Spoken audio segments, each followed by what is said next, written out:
Salut à tous, j'espère que vous allez bien. Moi ça va plutôt bien, aujourd'hui il fait du soleil, il fait du vent. Donc je vais en profiter un petit peu pour aller faire du binage. Les herbes ont un petit peu repoussé forcément avec toutes les pluies qui a fait ces derniers temps. Je vais aller au champ de maraîchage, là où c'est qu'on a planté toutes les tomates.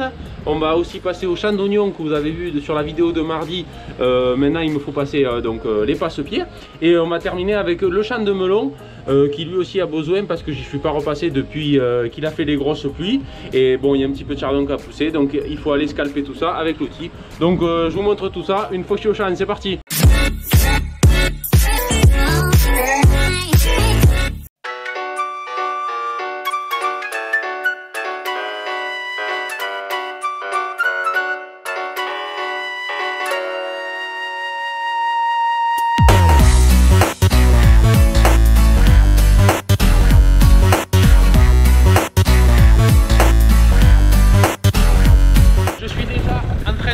J'ai attaqué donc avec la petite bineuse. Je vous l'avais montré l'an dernier déjà donc pour les travaux.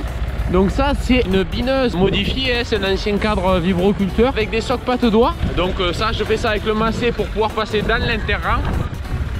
Bien sûr il fait un vent terrible. Donc je vais passer un petit peu partout et je vous montre ça donc en service.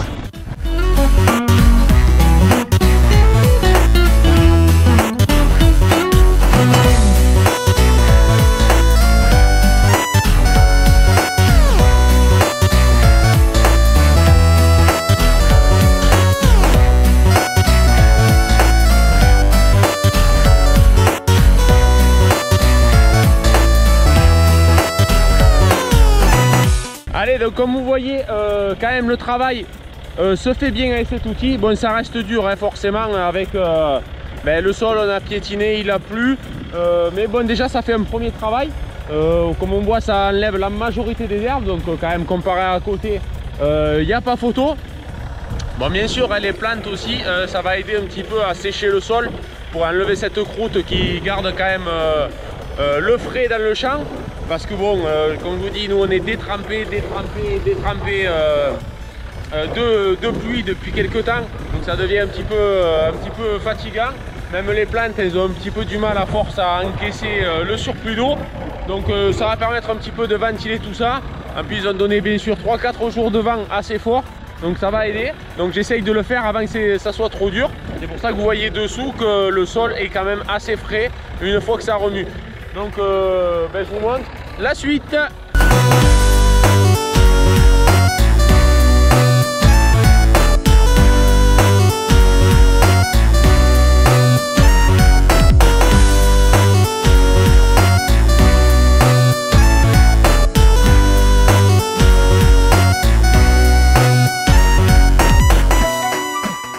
Bon, mais comme vous voyez, ça passe quand même dans des endroits assez serrés. Hein. Là, j'ai pris 1 mètre, je vais vous mesurer parce que certains vont peut-être me demander l'interrang.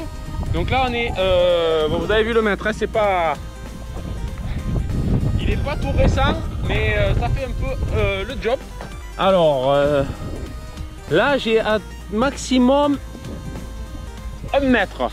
J'ai 1 mètre maximum donc entre le passage.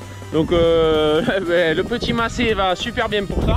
Donc avec 1 mètre et les dents, malgré que ce soit un petit peu plus large, quand les pattes doigts rentrent dans le sol, on ne touche même pas le plastique. Donc du coup ça fait que ça permet de travailler même légèrement à fleur du plastique là où c'est qu'on avait recouvert la terre. Et donc on a toute la zone complètement travaillée sans aucun problème normalement d'herbe. Donc vous voyez quand même ça fait des rangées beaucoup plus propres, beaucoup plus travaillées comparé à ce qu'on en était là. Forcément là et encore plus là. Donc cet outil va super bien. Donc là vous verrez, là c'est pareil, là je vais passer, je vais vous le mettre juste après. Dans cette rangée donc où c'est qu'il y a les tomates, ça passe sans problème.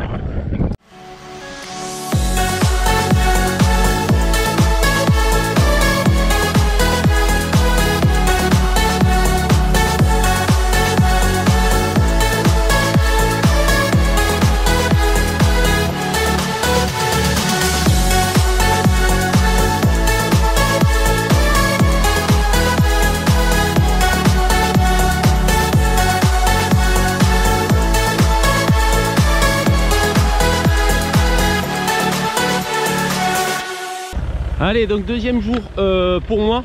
Là je suis parti au champ d'oignons. Donc c'est le champ que vous avez vu mardi sur la vidéo quand on avait fait le désherbage.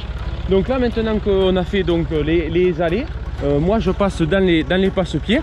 Donc comme vous voyez avec cet outil ça travaille complètement toute la partie. Donc là il reste vraiment plus rien ici parce que la largeur est vraiment pile poil. Donc c'est vraiment parfait. Après au niveau des passe-pieds il n'y a aucun travail manuel à faire. Donc bon c'est déjà une bonne chose. Donc là j'en profite encore une fois. Vous voyez c'est très frais. La terre c'est vraiment on est vraiment sur de c'est très humide hein, encore. Mais bon je le fais ici parce que ici c'est très argileux. Et si je le laisse prendre un peu, surtout que j'avais passé le rotavator une fois avant, si je le laisse prendre c'est fini. Je vais avoir du béton et c'est même pas la peine. Donc là je passe un petit coup fin, je décroute et au moins ça laissera la terre friable. Donc je continue et je vous montre tout ça.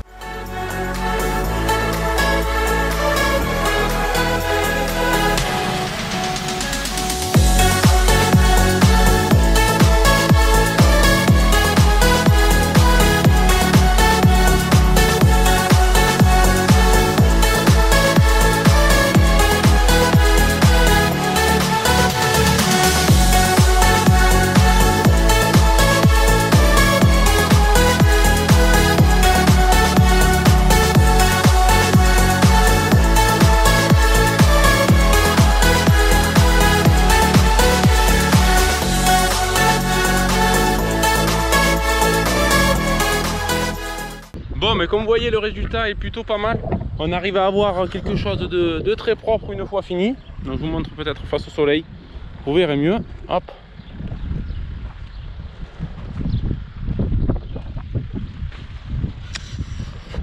Voilà, donc ça permet d'avoir un sol un peu plus aéré aussi. Ça va aider un petit peu à sécher aussi toute cette humidité qui reste quand même dans le dessous du sol. Donc voilà, ça ce qu'il y a de bien ici c'est que, et dans les autres cultures comme vous avez vu, je vous parle tant qu'il n'y a pas trop de vent parce que c'est que ça permet voilà, d'avoir un travail minimum manuel à faire au niveau du désherbage. On est un petit peu dans le rang bien sûr, mais après au niveau des interrangs, ça nous permet de travailler de assez grande surface sans avoir un gros travail de désherbage manuel. Voilà, là je le fais avec un outil juste à scalper, donc ça scalpe et ça retourne pas non plus une grande masse de terre. Donc au moins la terre reste en place où elle est. Ça travaille un petit peu donc aussi pour faire filtrer l'eau et aider à sécher donc quand il y a du vent. Donc maintenant là, les oignons c'est fini et on va partir aussi donc au champ de melon pour aller faire la même chose entre les rangs. Allez!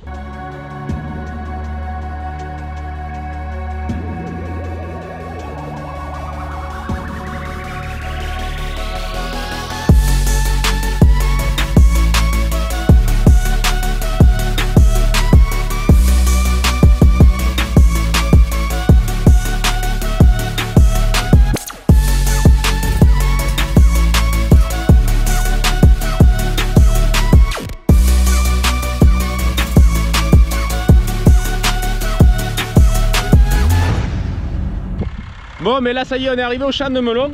Vous voyez le sol il est complètement lissé quoi. Avec toutes les pluies qu'il est tombé, vous vous rappelez la vidéo de la deuxième plantation de melon. Donc on s'était dépêché de planter parce que derrière il avait fait à peu près une centaine de millimètres encore derrière. Donc sur des sols très fins comme ça, on a eu une très grosse battance. Parce que on le voit, hein, c'est quasiment homogène, il n'y a aucun relief. Donc là pareil pour accélérer un petit peu le séchage, parce que vous voyez encore on a encore des flaques, sol et trempe, la plante aurait vraiment besoin de sécher quoi. Là ils ont donné bon, une semaine de vent, bonne semaine de soleil, donc j'espère que ça va accélérer tout ça, parce que là bon, les plantes ont vraiment besoin quand même de chaleur et un peu de sécher pour pouvoir bien se développer. Donc c'est pareil, on passe au binage quand même, ça change rien et puis ça évitera aussi la levée des prochaines herbes qui doivent être en attente. Allez!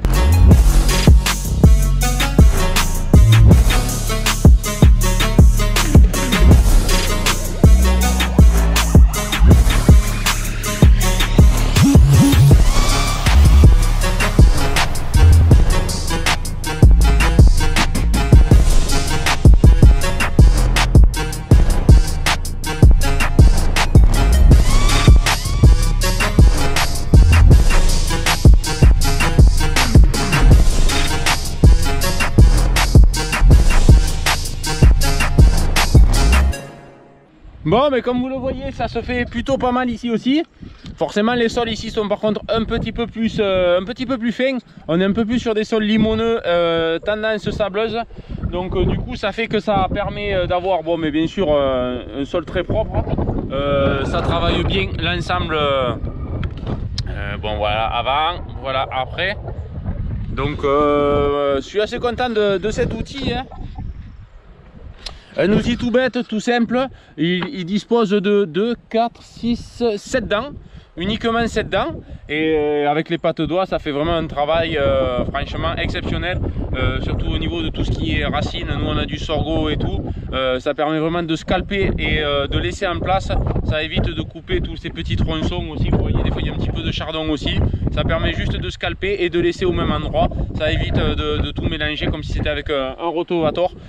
Ça m'arrive de passer le rotavator, mais normalement, une fois que j'ai passé uniquement cet outil et que derrière, après, ça a séché et que j'ai quand même un sol propre, je fais ça juste avant la récolte pour pouvoir qu'on travaille sans se tordre les chevilles et en ayant un sol bien plat. J'étais en descendant pour aller poser la caméra pour vous montrer l'état de teneur en eau du champ. Je suis juste posé et regardez, hop, on est vraiment sur de la boue, mais pure quoi. Donc forcément, c'est pas l'idéal. Forcément, dans les passages pas couverts par le paillage, ça va. Mais dessous, on est vraiment à l'état liquide. Hein. Vos racinaires, tout ça, ça commence un petit peu à être problématique. C'est pour ça que je vous dis, j'espère un petit peu que ce beau temps et le vent va aider à sécher tout ça. Parce que là, c'est vraiment pas terrible. Déjà qu'on a un peu de retard sur les... un peu beaucoup même de retard, hein, sur les premiers melons.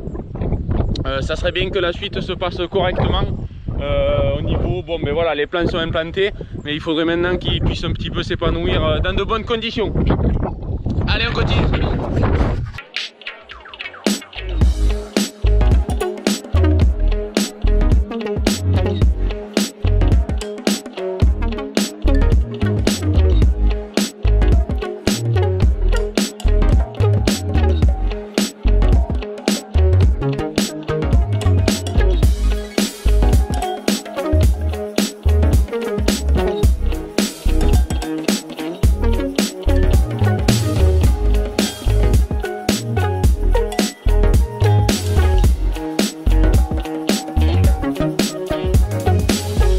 Bon mais voilà pour cette petite vidéo.